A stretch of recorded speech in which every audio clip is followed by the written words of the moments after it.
Hello दोस्तों। पिछले video में हमने ये स्टडी किया था कि मशीन लर्निंग होता क्या है। इस वीडियो में हम स्टडी करने जा रहे हैं कि different types of machine learning क्या है। ओके, कौन कौन सी इसकी मशीन लर्निंग की टाइप्स हैं।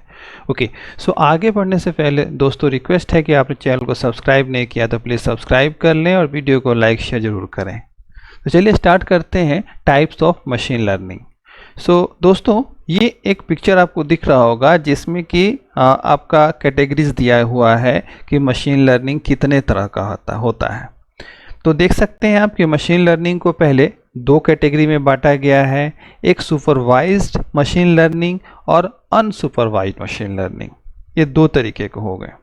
अब इसमें अगर देखेंगे तो यहाँ पे आप समझ सकते हैं जस्ट लाइक कि जो इसमें वेक्टर्स हैं x1 x2 x3, इसके साथ लेबल भी है, बट अनसुपरवाइज्ड में लेबल नहीं है, केवल वेक्टर है। आपको याद होगा पिछले वीडियो मैंने बताया था कि ये वेक्टर मीन्स क्या होता है, वैल्यूज।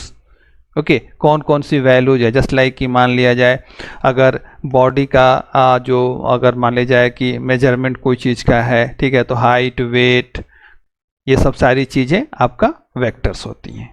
ओके, तो सुपरवाइज्ड में लेबल है, अनसुपरवाइज्ड में लेबल नहीं है। फिर अगेन सुपरवाइज्ड को दो कैटेगरी में बांटा गया है, एक रिग्रेशन और दूसरा क्लासिफिकेशन। ओके, अब ये क्या है, बारी बारी से सारा डिटेल हम लोग स्टडी करेंगे। फिलहाल ये देखें कि क्लासिफिकेशन को फर्दर दो पार्ट में डिवाइड किया गया है, बाइनरी क्लासिफिकेशन और मल्टी क्लास क्लासिफिकेशन।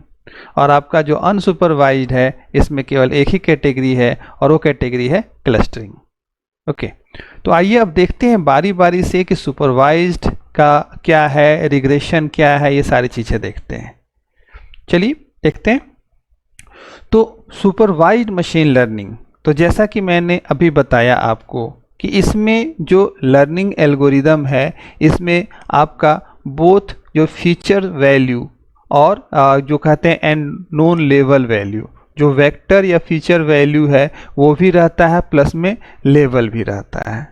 ओके, तो इसमें क्या होता है कि जस्ट लाइक कि हम जो मॉडल को ट्रेन करते हैं तो मॉडल ये देखता है कि जो भी डेटा उसको इनपुट दिया गया है वो डेटा किस कलेक्शन से, अगर उसको हम एक कलेक्शन भी कह सकते हैं, किस कलेक्शन से क्या कह सकते हैं कि वो मैच कर रहा है, और उसका ये जो पास्ट ऑब्जर्वेशन हो सकता है उससे मैच कर रहा है, वो उसके अकॉर्डिंग जो भी लेबल है वो लेबल प्रेडिक्ट करके शो करता है। ओके, तो ये सुपरवाइज्ड मशीन लर्निंग है।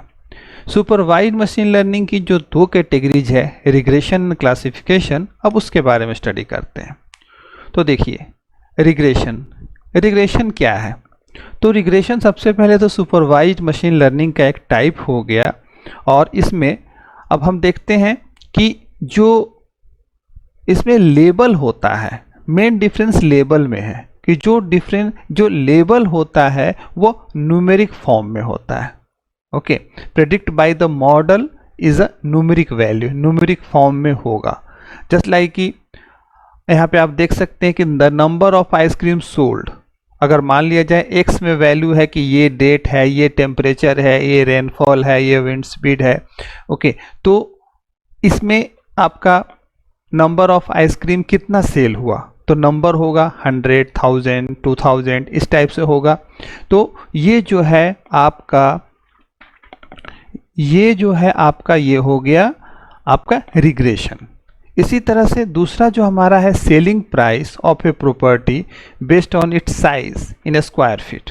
ओके, मतलब अब उसमें जो है नंबर ऑफ बेडरूम्स क्या है और बाकी ये सभी चीज़ें जो पैरामीटर्स होते हैं उसके अकॉर्डिंग जो सेलिंग प्राइस है वो डिटरमाइन किया गया। तो वो सेलिंग प्राइस जो है आपका एक न्यूमेरिक वैल्यू है, तो ये रिग्रेशन हो गया।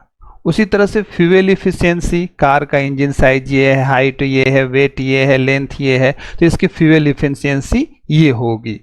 ओके, तो ये सारी चीज़ें में आपको सिंपल एक टर्म दिखा कि वो क्या है कि इसमें जो लेबल होगा वो न्यूमेरिक में होगा। ओके, तो ये होता है आपका रिग्रेशन सुपरवाइज्ड मशीन लर्निंग। अब देखते हैं क्लासिफिकेशन में। क्लासिफिकेशन में भी दो कैटेगरी है, बाइनरी और मल्टीकास्ट। तो क्लासिफिकेशन में आपके पास क्या है कि इसमें भी हम उसी लेबल पे ही देखेंगे कि लेबल किस फॉर्म में है। ओके, तो इसमें देखिए बाइनरी क्लासिफिकेशन में आते हैं तो बाइनरी नाम से ही क्लियर हो रहा है क्या कि इसमें आपका ये कह सकते हैं कि आइदर जस्ट लाइक कि येस और नो या ट्रू फॉल्स वाली कंडीशन आएगी। ओके, तो यहाँ पर हम देखें कि क्या कहता है कि the label determines whether the observed item is or isn't an instance of a specific class. But ये क्लासिफिकेशन टाइप का है, इसीलिए ये क्या करता है कि जस्ट लाइक कि एक क्लास बनाता है। ओके, जस्ट लाइक कि सपोज कीजिए कि यहाँ पर दिया हुआ है ना कि पेशेंट डायबिटीज़ का रिस्क उसको है, तो अगर उसमें उसका इतना weight, age, blood glucose level ये है, तो उसकी एक कैटेगरी बन गई कि ये आपका डायबिटिक पेशेंट है। तो उसी तरह से उसमें क्या है कि अगर कैटेगरी है तो क्या बोलेगा, या तो बोलेगा कि डायबिटिक है या नहीं है, ट्रू फॉल्स में वैल्यू दे रहा है, रिटर्न कर रहा है वो। उसी तरह से हम बैंक कस्टमर की बात करें तो बैंक कस्टमर में अगर मान लिया कि लोन डिफॉल्टर्स हैं, ओके, तो वो भी उन सभी चीज़ों पे इनकम, क्रेडिट कार्ड, क्रेडिट जो हिस्ट्री है, एज है, इसके बेसिस पे डिटरमाइन करेंगे कि ये डिफ़ॉल्टर है या नहीं है। ओके, तो इस तरह से बाइनरी क्लासिफिकेशन में आपको केवल ट्रू फॉल्स में येस और नो में आंसर मिलता है।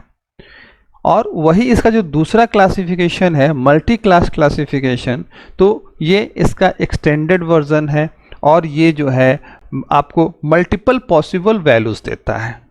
ठीक है, मतलब अगर हमने बताया कि ठीक है ये मेज़रमेंट है, तो अगर उसका मेज़रमेंट जो है मिलता है 2-3 क्लासेस से, तो वो 2-3 क्लासेस की वैल्यूज़ को प्रोवाइड करेगा। यहाँ पे ट्रू फॉल्स वाली चीज़ नहीं है।